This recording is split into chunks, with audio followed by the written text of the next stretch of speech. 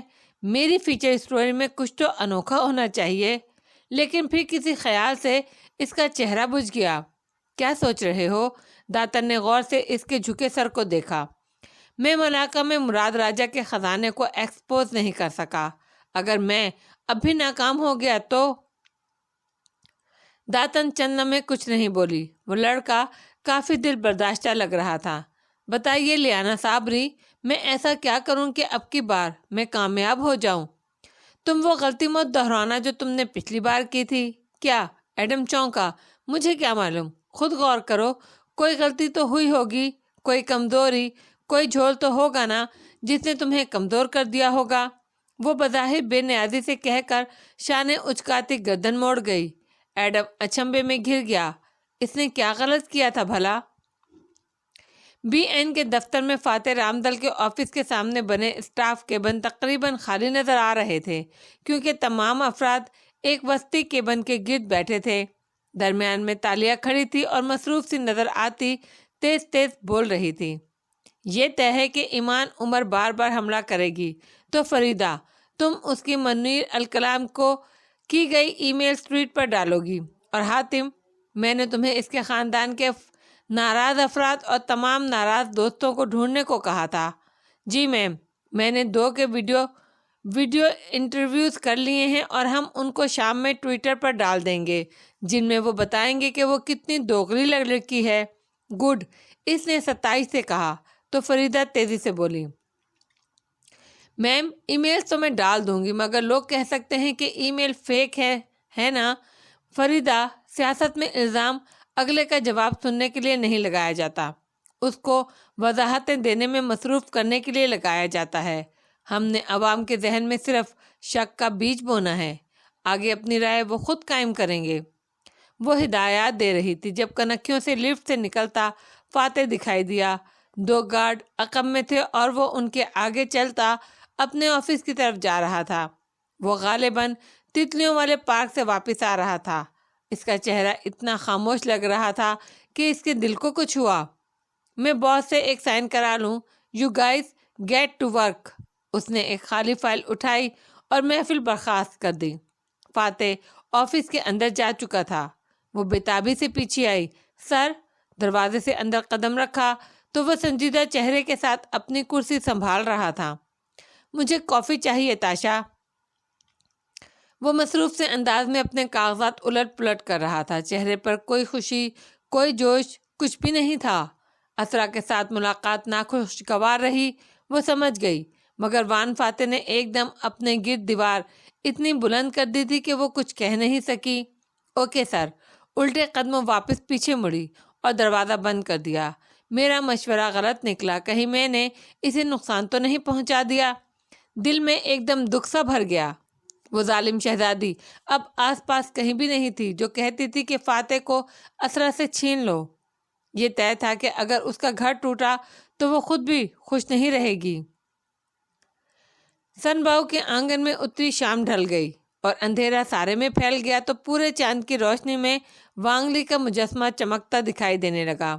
البتہ کونے کا درخت اور کنواں تاریکی میں ڈوبے ویران لگ رہے تھے۔ ایسے میں برآمدے کی میز پر ایڈم لیپ ٹاپ اسکرین روشن کیے بیٹھا تھا۔ وہ اس پر کلائیڈ اینڈ لی کے بارے میں مختلف معلومات پڑھ رہا تھا۔ مقابل بیٹھی داتن اس کو پڑھ رہی تھی۔ تم نے کبھی تالیہ کو بتایا کہ آپ کے کھانے کے بل میں ادا کر رہا ہوں؟ نہیں، وہ سمجھ گیا تھا، اسی لیے رکھائی سے بولا۔ داتن نے اس بات پر ناک سکیڑا۔ وہ گھنگریالے بال سیاہ کھولے ڈھیلے ڈھالے سے بھورے جوسے میں ملبوس اپنے چھوٹے مگر موٹے ہاتھوں پر چہرہ گرائے اسے گھور رہی تھی۔ اس کی تعریف میں پوری کتاب لکھ ماری مگر 2 فقروں میں دل کی بات نہیں بتا سکے۔ کتاب بھی کیا معلوم کسی کو پیسے دے کر لکھوائی ہو۔ آخر کتابیں جو نہیں پڑھتا میں۔ وہ نظریں جھکائے ٹائپ کر رہا تھا۔ برآمدے میں اندھیرا تھا اور اسکرین کی نیلی روشنی ایڈم کے چہرے کو دمکا رہی تھی۔ تمہیں لگتا ہے تمہارا چانس نہیں ہے؟ وان فاتح کے سامنے تمہیں اپنا آپ کچھ نہیں لگتا؟ پتہ نہیں آپ کیا کہہ رہی ہیں، وہ بیداری سے کہنے لگا تو ایک دم داتن اس کے سر پر آ کر کھڑی ہوئی اور دھپ سے لیپ ٹاپ اسکرین گرائی۔ ایڈم نے تل ملا کر اسے دیکھا۔ میں کام کر رہا تھا۔ تمہاری ماں تمہارا ٹوٹا دل دیکھ کر پریشان نہیں ہوتی؟ اس مسئلے کا حل نہیں کرو گے تو کیا کرو گے؟ وہ اس کے قریب کرسی کھینچ کر بیٹھی اور لیپ ٹاپ پر دھکیل دیا۔ پھر سنجیدگی سے اسے دیکھا تو ایڈم نے سر جھکا دیا۔ یہ کوئی مسئلہ نہیں ہے جسے حل کیا جا سکے۔ تالیہ نے مجھے صبح جانتے ہو کیا میسج کیا ہے؟ ایڈم نے سوالیہ آنکھیں اٹھائیں۔ کیا؟ وہ اسرا اور فاتح کے درمیان کی سرد دیوار پگھلانے کی کوشش کر رہی ہے، حالانکہ انہیں ایسا نہیں کرنا چاہیے۔ خود غرض بن جائیں اور فاتح صاحب کو چھین کر حاصل کر لیں۔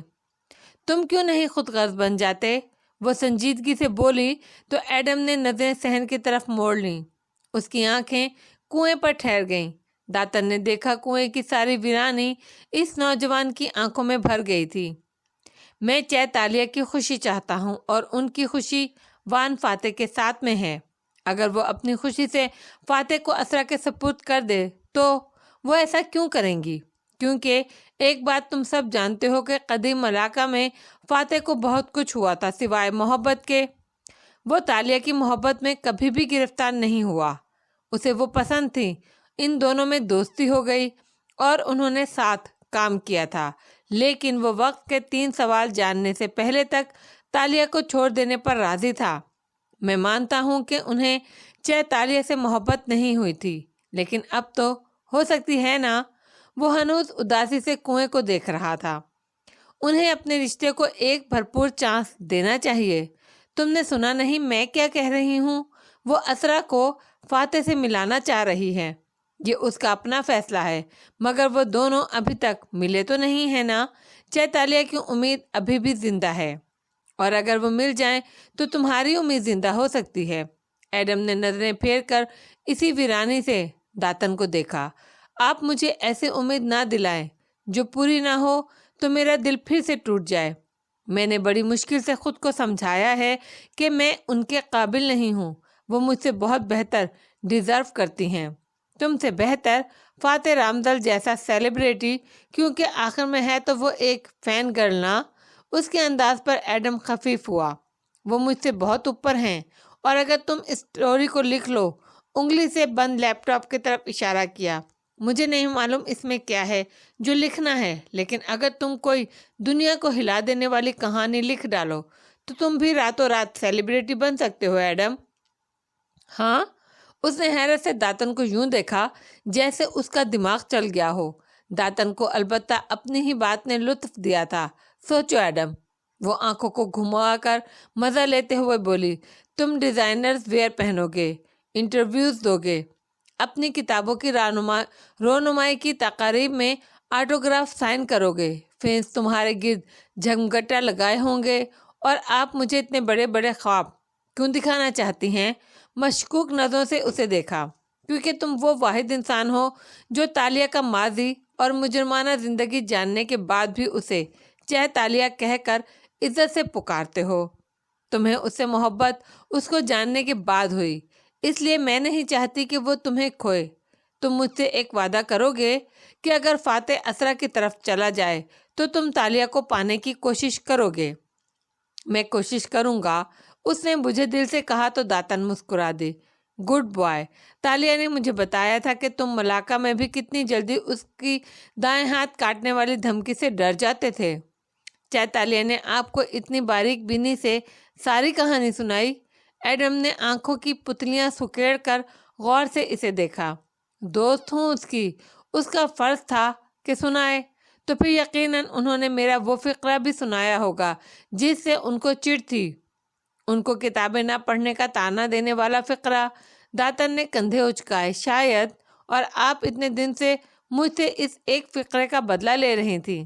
وہ دانت کچکچا کر بولا، آپ کو اچھی طرح میری کتابوں سے رومانس کے بارے میں علم تھا، ہو سکتا ہے۔ وہ اٹھ کر میز سے برتن سمیٹنے لگی جیسے اس کی بات کی اہمیت ہی نہ ہو۔ ایڈم نے خفگی سے سر جھٹکا اور لیپ ٹاپ قریب کھسکا کر کھول لیا، پھر کلائیڈ اینڈ لی کی سامنے کھلی ویب سائٹ دیکھ کر چونکا۔ ایک منٹ، آپ کو کلائیڈ اینڈ لی کے بارے میں اتنی معلومات کیسے تھیں؟ کہیں آپ نے بھی اس فرم میں کوئی ایک آدھ آف شور کمپنی تو نہیں کھول رکھی؟ داتن نے مسکرا کر پلکیں جھپکائیں۔ صرف ایک؟ لا حول ولا قوت۔ وہ پڑھنے لگا، پھر رک گیا، کہیں لیانا صابری غائب ہی نہ ہو جائے، اور جھرجھری سی لے کر دوبارہ لیپ ٹاپ کی طرف متوجہ ہو گیا۔ اندھیرے صحن میں کھڑا چاندنی میں نہایا مجسمہ دلچسپی سے اسے کام کرتے دیکھ رہا تھا۔ وہ چاند کے ایل کے آسمان پر بھی ویسا ہی سجا تھا۔ حالم کے گھر کے سامنے والی سڑک اس وقت سنسان تھی، مگر اندھیرے کو چاندنی نے کسی حد تک کم کر رکھا تھا۔ ایسے میں تالیہ بس اسٹاپ سے پیدل چلتی گھر واپس آ رہی تھی۔ اسٹریٹ پولز کی روشنی اور چاندنی اس کو راستہ دکھانے کے لیے کافی تھی۔ بس اسٹاپ سے گھر 2 منٹ کی واک پر تھا، اور سارا دن فاتح کی کار میں اس کے ساتھ گھومنا پڑتا تھا تو وہ اپنی کار نہیں لے کر جاتی تھی۔ کیسی ہو شہزادی تالیہ؟ عقب میں کسی نے پکارا تو وہ فوراً سے ایڑیوں پر گھومی۔ نیم اندھیرے خالی سڑک پر اس کے سامنے ذوالکفلی کھڑا تھا، جیبوں میں ہاتھ ڈالے مسکراتے ہوئے چھوٹی چمکتی آنکھوں سے اسے دیکھ رہا تھا۔ تالیہ نے گہری سانس خارج کی۔ آپ یہاں کیسے؟ ذرا سرد مہری سے بولی۔ اس نے ذوالکفلی کو اتنے راز خود سے چھپانے کے لیے ابھی تک معاف نہیں کیا تھا۔ وان فاتح نے تمہارے لیے ایک چیز دی تھی۔ اس نے جیب میں ہاتھ ڈالا تو وہ چونک اٹھی۔ کیا؟ کب؟ پھر خیال آیا، جب وہ آپ کے پاس آئے تھے اس رات۔ آپ مجھے اب بتا رہے ہیں؟ کیونکہ اب تم یہ لینے کے لیے تیار ہو۔ ذوالکفلی قریب آیا اور مٹھی میں پکڑی پرچی لہرائی۔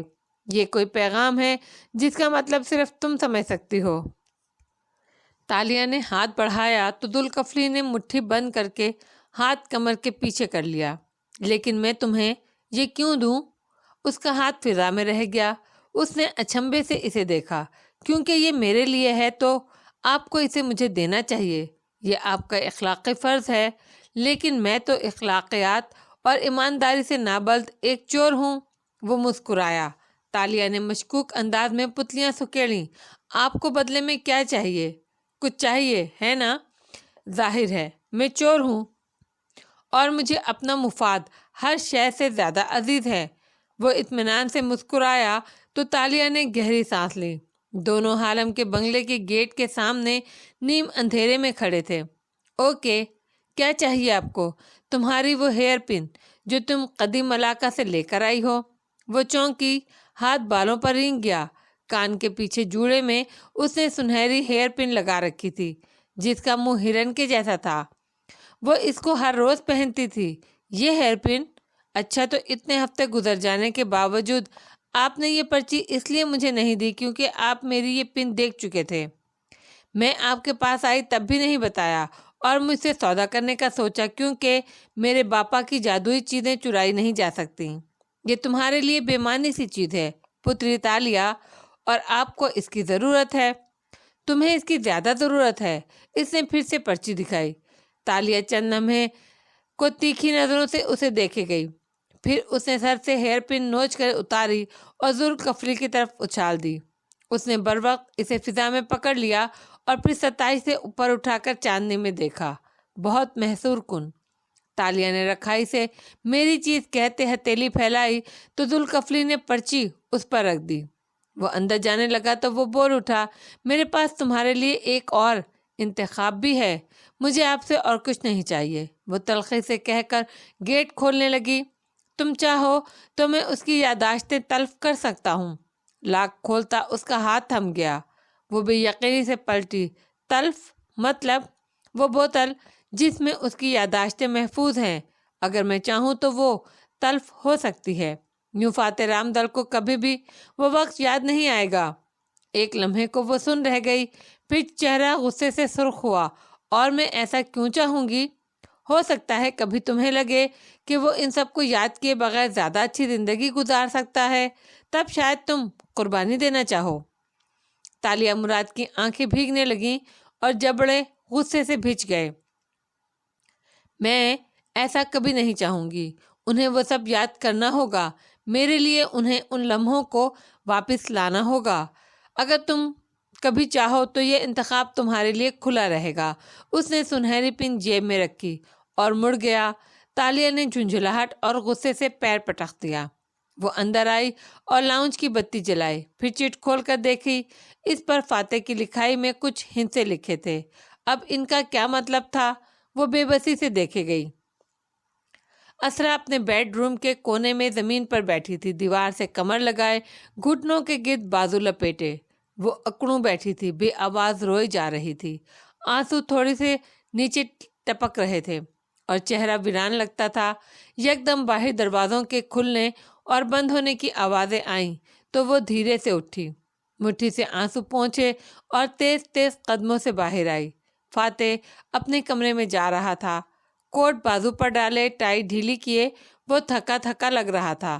آہٹ پر پلٹا تو اسے دیکھ کر ٹھٹک گیا۔ سامنے کھڑی اسرا سارا دن کی روئی ہوئی لگتی تھی۔ اس کی ناک اور آنکھیں گلابی ہو رہی تھیں اور ان آنکھوں میں اتنا دکھ تھا کہ فاتح کے کندھے ڈھلک گئے۔